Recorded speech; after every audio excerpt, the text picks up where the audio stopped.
Il y a une variable aléatoire non numérique qu'on peut noter grand X, grand Y, comme ça, le couple grand X, grand Y, qui est défini sur l'ensemble des événements élémentaires et qui est à valeur dans l'image de grand X, grand Y, c'est-à-dire qu'à tout élément de oméga est associé le couple grand X de oméga, grand Y de oméga.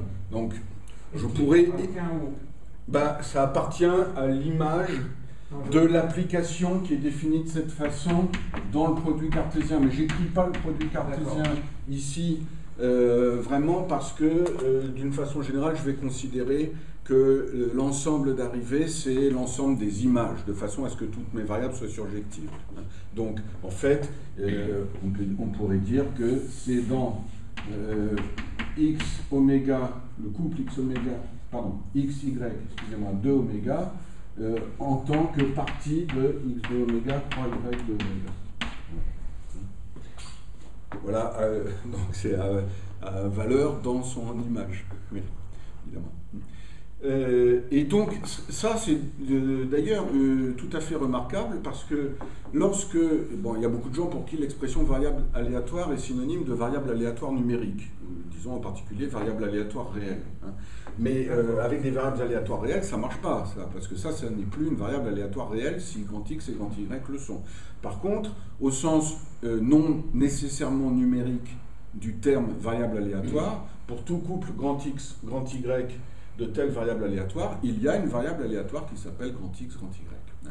Et donc, effectivement, dans les diagrammes de Venn, que j'appelle diagramme de Venn anthropique, c'est bien à cette variable grand X, grand Y que sera associé l'ensemble du domaine. Mais en gros, ça revient à une partition de l'espace polarisé en un nombre fini de sous-espaces mesurés. Non.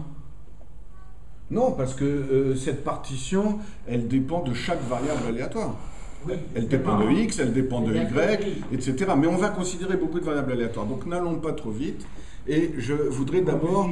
Si tu dis, donc si je comprends bien ta notation, si tu écris x égale y, c'est l'ensemble... Non, ça n'a pas de sens, x égale y. J'ai deux variables aléatoires différentes. Il se peut qu'elles tombent sur le même truc.